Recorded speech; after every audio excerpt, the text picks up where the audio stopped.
pessoal, ficou faltando falarmos das outras mudanças ou operações societárias. Depois disso, aí já na nossa próxima aula, começaremos nas espécies de sociedades empresárias por si só, analisando cada uma delas. Falamos sobre transformação no vídeo passado e, na minha opinião, desses 4 procedimentos acaba sendo um procedimento mais simples porque é o mais distinto dos outros, né? O que a gente consegue identificar com mais clareza. E nesse momento trataremos, de acordo com o nosso Código Civil, de fusão, cisão e incorporação. Então, transformação, eu já disse a vocês, e aí terminamos a aula falando sobre isso, que é mudar o tipo. Só fazendo um link com a aula passada, eu informava a vocês que aqui no Brasil, o tipo de transformação mais comum é quando você tem, por exemplo, uma sociedade limitada que vai fazer o que chamamos de abertura de capital. E ela aí passará a ser uma sociedade anônima de capital aberto. Vou aqui adiante. Depois eu tenho fusão. Às vezes eu coloco essa figurinha e eu sempre deixo essa figurinha aí o aluno pergunta, professora, essa figura aí é para testar a gente, é para saber se realmente a gente está empenhado em estudar direito empresarial, porque isso é concorrência desleal. Imagina que eu estou aqui gravando numa sexta-feira, não sei o dia que você vai assistir isso. Aí você está assistindo no final de semana, na sexta-feira à noite, e se depara com uma figurinha dessa. Bom, mas essa obviamente não é a intenção que vocês não desistam, é porque não temos como falar de fusão aqui no Brasil, gente, sem nos referirmos à Ambev. Então, vem para cá, já é um procedimento bem antigo, né? Que já passou por várias outras modificações, mas eu vou te mostrar aqui esses procedimentos agora que se seguem com umas letrinhas. E eu aconselho que você copie essas letrinhas, porque quando você pega até os autores mais abalizados em nossa matéria, todo mundo vai apresentar esses fenômenos aqui através dessas letras. Então, vou colocar aqui. O que é a fusão? Eu tenho uma sociedade A, tenho uma sociedade B. Eu preciso de 2, pelo menos. Vou colocar aqui 3. O que ocorre na fusão? A fusão, ela determina a extinção das sociedades que se fundiram, que se uniram, para formar uma sociedade nova, que vai sucedê-las nos direitos e obrigações. Então, deixa eu te mostrar aqui através dessas letrinhas. O que vai acontecer aqui no fenômeno de fusão? Todas essas daqui, elas vão encerrar, elas não vão mais existir, elas vão ser extintas para formar uma nova, que vai ser a D, que vai sucedê-las em todos os seus direitos e obrigações. É muito importante, nesses 4 procedimentos, que vocês os compreendam, que vocês saibam também diferenciá-los uns dos outros, tá? Então, vem para cá. Deixa eu falar aqui, colocar em transformação de novo, porque como foi na aula passada, o desenho já não está mais. No momento que eu tenho uma transformação, o que foi que a gente disse? Na transformação, eu não tenho a dissolução da transformada. Porque se eu tiver a dissolução dela, não é transformação, é simplesmente encerramento dessa atividade e início da outra. A transformação, essa daqui, ela simplesmente se muda e passa a ser essa. Na fusão, não. As fundidas necessariamente deixarão de existir. Todas elas irão renunciar, né, à sua própria personalidade jurídica, tendo em vista essa aí que vai ser formada a partir da união delas, que vai sucedê-las em direitos e obrigações.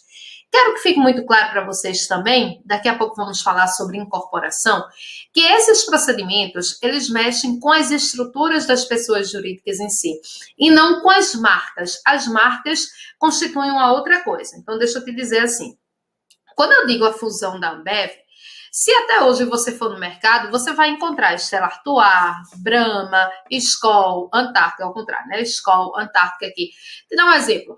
Aqui em Recife, acho que você já ouviu falar, né? Recife, Olinda, que a gente tem um carnaval realmente muito forte. O patrocínio é só Skol. Então, você até tem umas ruas paralelas, umas ruas perto, assim, de onde tem um foco mesmo da folia, que você até acha outras cervejas da Ambev. Mas, naquele momento ali, onde você tem aqueles estandes, as ruas são pintadas de amarelo, você só acha, gente, Skol propriamente dita, tá certo? A professora não gosta muito de Skol, mas vai ser o que tem. Ai, carnaval, tá valendo tudo, ninguém tá nem sabendo o que é que toma, né? Depois da pandemia, um dia desse, tá valendo assim. Isso é muito típico do carnaval da gente. Durante, né? Depois não, porque essa essa história não tem tempo ainda para acabar. Aí se dizia assim, eita, saudade do tempo que eu pegava a ponta da minha camisa, passava na lata de cerveja e achava que ela estava limpa ali no carnaval, coisas do carnaval. Mas o que eu quero dizer, gente, é que essas marcas, elas permanecem como marcas autônomas, tá certo?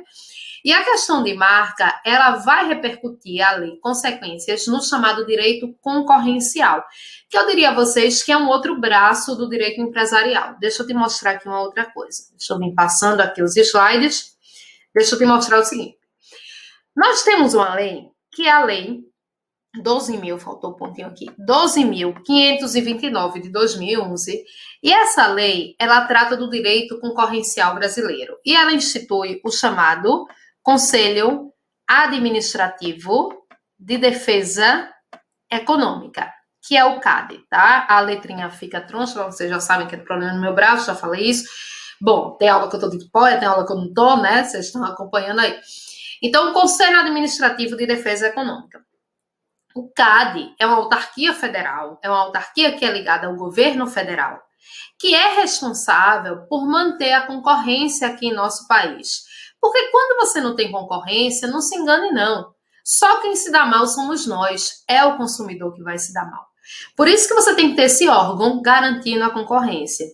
Esses procedimentos, portanto, eles só vão ser realizados conforme ali a autorização do CAD. O CAD às vezes vai negá-lo completamente, às vezes vai autorizá-lo completamente, ou às vezes vai sentar com as empresas envolvidas e vai fazer ali certos acertos. Isso pode ser feito. Tá aqui para você, se você quiser analisar depois, que são esses limites do monopólio definidos através de números, através de matemática, aqui nesse artigo 88 da Lei 12.529 de 2011. Deixa eu te dar alguns exemplos famosos. Eu não vou saber aí de cabeça, também nem vem muito ao caso, mas só para você entender. Por exemplo, quando a gente teve a junção da Sadia com a Perdigão, alguns produtos continuaram no mercado, não saberia te dizer quais são, mas, por exemplo, hambúrguer só ficou lá Sadia, coxa de frango só ficou Perdigão. Alguns produtos puderam continuar de ambas as marcas, então esses ajustes eles vão sendo feitos. Aqui em Recife eu vou falar, até porque né, nem é exatamente propaganda, até porque não é concorrência aqui pra gente, e é uma coisa que é pública e notória justamente porque é uma companhia aberta. Eu sou professora da Estácio, né? Então o Grupo Estácio é um dos maiores grupos educacionais do país, com certeza muitos de vocês de lá vieram. O que foi que aconteceu? Teve uma época dessa que ele tentou justamente uma fusão com um grupo chamado Croton, que nem é muito conhecido aqui no Nordeste, mas é muito conhecido no Sul e no Sudeste e tudo mais. O CAD barrou, né? O CAD simplesmente barrou. Mas, um pouco tempo depois, a Estácio ela fez uma outra grande fusão com o grupo Aile e tudo mais, que era um outro grupo educacional. Então, isso foi permitido. Às vezes é permitido, às vezes não é. Às vezes são feitos ajustes. Eu estava falando ali da Ambev. Por exemplo, na época da Ambev, que a lei era outra, mas eles tiveram que abrir mão de cervejaria menor, como, por exemplo, a Bavária. Fez uma super falta, né? Todo mundo que chega no bar pede o garçom. Garçom traz uma Bavária de preferência quente, não sei nem se existe mais a Bavária. Tem um dos exemplos mais emblemáticos, e que todos os livros acabam se referindo a ele, que foi em relação à pasta de dente Colinos. Não sei se vocês, né, depende da idade de vocês vão lembrar ou não. A pasta de dente Colinos, gente, foi o que aconteceu. Ela ocupava uma fatia de mercado muito grande. Ela era da Palmolive. No momento que você teve a junção da Palmolive com a Colgate, elas iriam abocanhar o mercado por inteiro. Então, ali, elas tiveram que abrir mão. O CAD autorizou o procedimento, desde que elas abrissem mão da marca Colinos. A Sorriso ficou no mercado. A Sorriso, ela está no mercado até hoje. Eu me lembro muito bem. Eu depois até vou ver em que ano foi isso, porque eu sei que faz muito tempo. Eu sempre gostei muito de televisão e memorizava assim, as coisas. E eu me lembro muito bem, na época, de Antônio Fagundes fazer essa propaganda, dizendo que permaneceria com a mesma fórmula e tudo mais. Mas a Sorriso nunca foi o grande sucesso da Colinos. Por quê? Porque marca realmente é uma coisa fundamental uma empresa. Mas aí eles é que vão analisar se vale mais a pena, né, fazer um procedimento, não fazer, enfim. Mas esses procedimentos formam grupos econômicos. E esses grupos econômicos precisa haver essa análise por parte do CAD para que não haja um monopólio em detrimento a nós que sofremos, que somos, no caso, os consumidores. Aí, gente, a fusão, ela em muito se parece com a incorporação. Então, tenham muito cuidado. A incorporação é um fenômeno muito comum nos bancos e muitas vezes sai na imprensa, até porque a imprensa não tem a linguagem assim especializada, né? A linguagem técnica que a gente utiliza, mas sai na imprensa que houve fusão de tal e tal banco. Quando na verdade não foi fusão, foi incorporação, que é um fenômeno, como eu disse, muito típico dos bancos. Vejam como é tênue a diferença entre fusão e incorporação. Na fusão, todas as fundidas se uniram, foram dissolvidas em prol de uma nova, que vai sucedê-las em direitos e obrigações. E aí você tem repercussões tributárias, trabalhistas, previdenciárias e tudo mais. Na incorporação é diferente, vê só. Na incorporação você tem um aqui, que é a A, que eu vou chamar de incorporada. Bom, são as coisas, né, que vão acontecendo com a gente gravando, por mais concentrada que esteja. Aí eu tô gravando aqui no primeiro andar e vejo um negócio andando ali no telhado, mas era só um bichinho. Aí você fica olhando, né, o que é aquilo? Dá aquela olhada disfarçada que você acha que ninguém tá percebendo, mas tá todo mundo percebendo. Então, só para dizer a vocês que eu olhei espantada pro lado.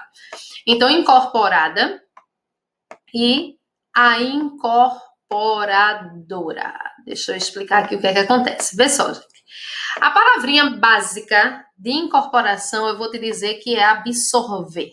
Não é absolver, porque isso não é direito penal, é absolver. Absorver, não é absolver, né? Absolver é que é em direito penal.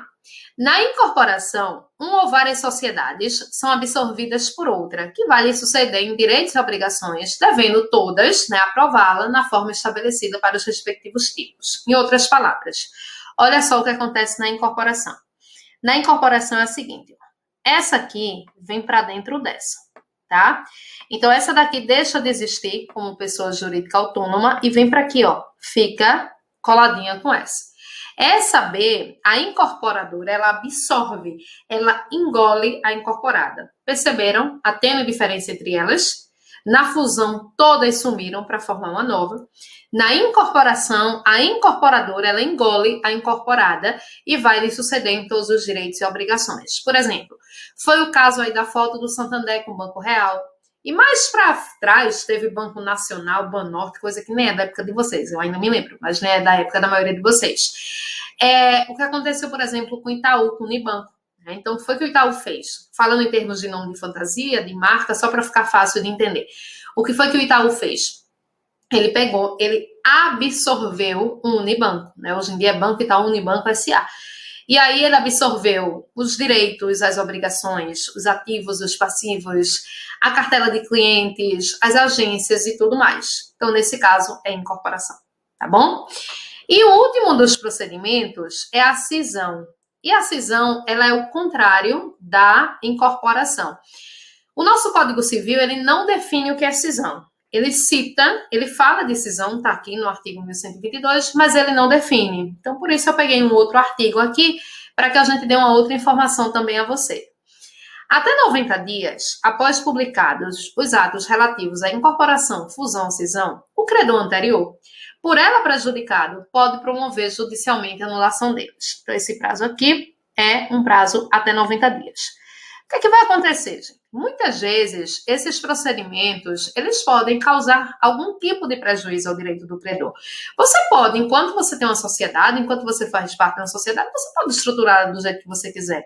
Você pode fazer essas operações que a gente está te dizendo. Mas qual é o detalhe muito importante aqui? No momento que eu faço uma operação dessa, eu não posso prejudicar o direito do credor. Se fulaninho assumiu, né? Eu assumi a obrigação com ele, com um determinado credor, naquele momento, com aquela empresa, se eu agora faço uma fusão, essa história muda. Então, por isso que, caso haja prejuízo, é possível que o credor intente uma anulação disso que foi feito, intente uma anulação judicial, né, dentro do que foi feito num prazo de até 90 dias.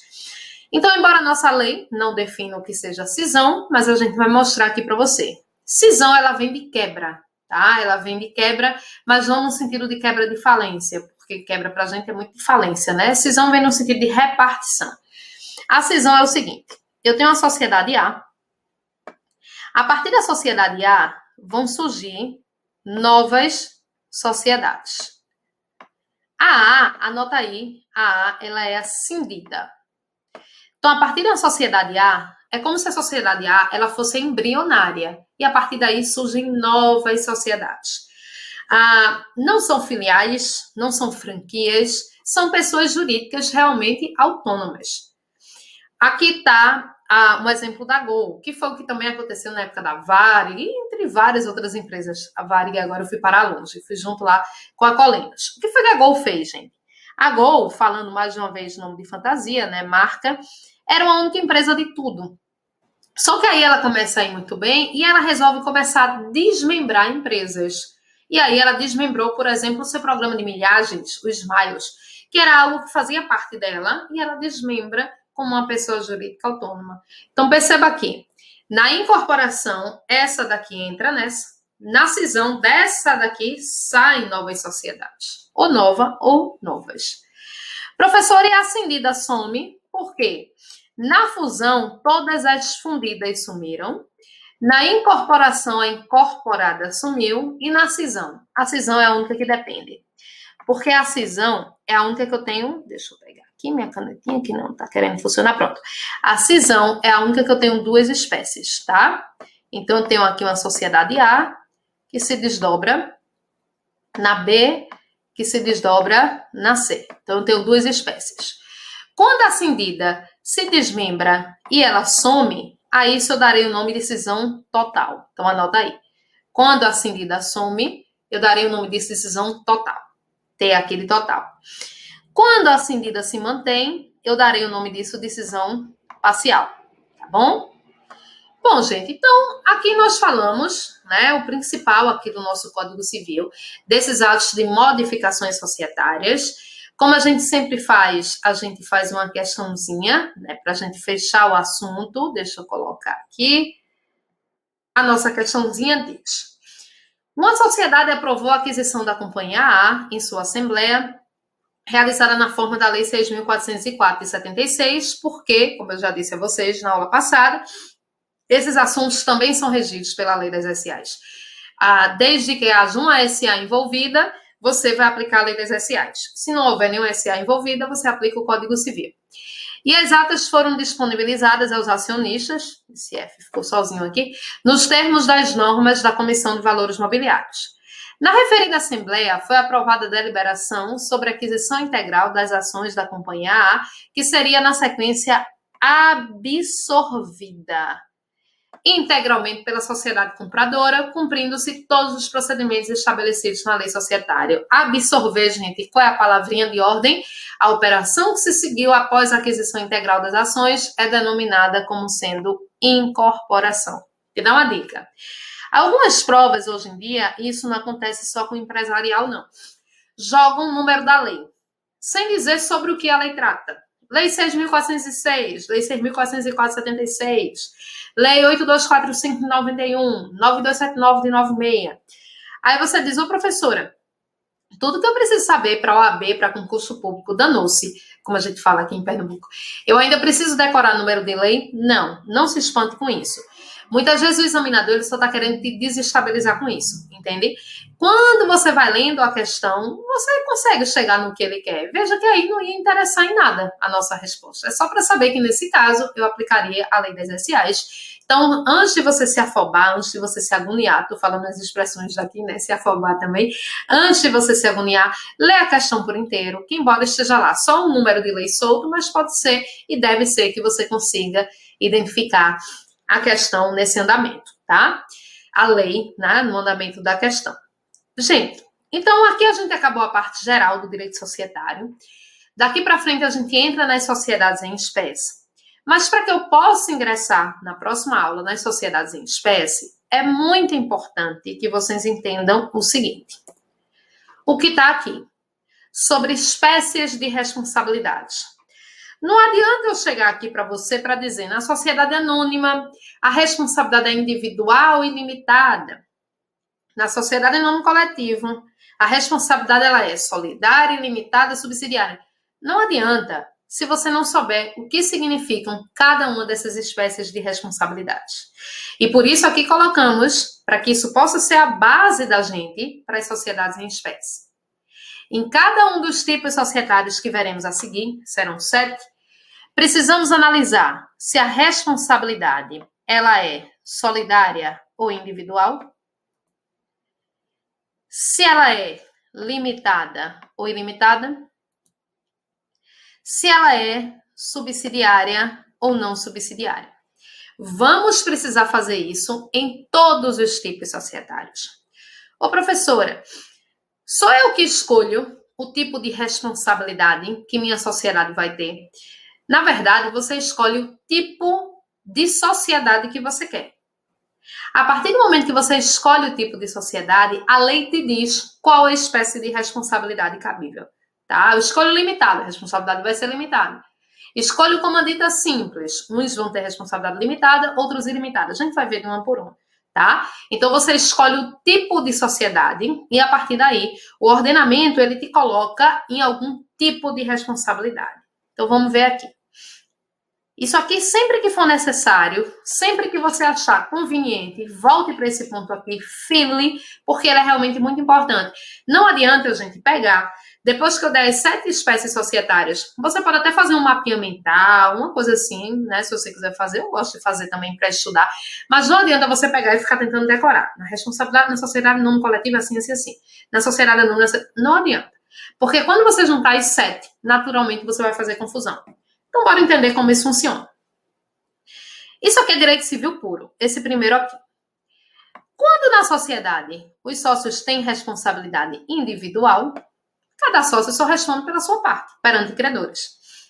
Então, por exemplo, eu tenho 2% de ações de um SA. Eu terei 2% dos ganhos e responderei por 2% das perdas. É cada um por si.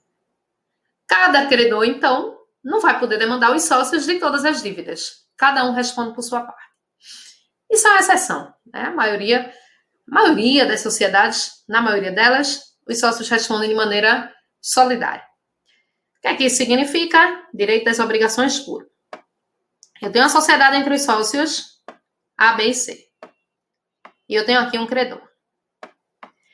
Se houver responsabilidade solidária aqui entre sócios, todos vão responder perante o credor, independente de quem ele demandar.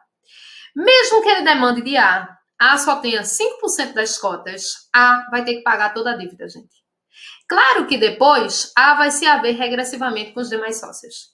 Mas perante o credor, eles respondem de maneira solidária. Tá bom? Acho que isso daqui não tem maiores dúvidas, né? Isso daqui é direito das obrigações puro. Depois nós temos aqui um conceito que já tratamos muito durante as nossas aulas e que é básico do direito empresarial.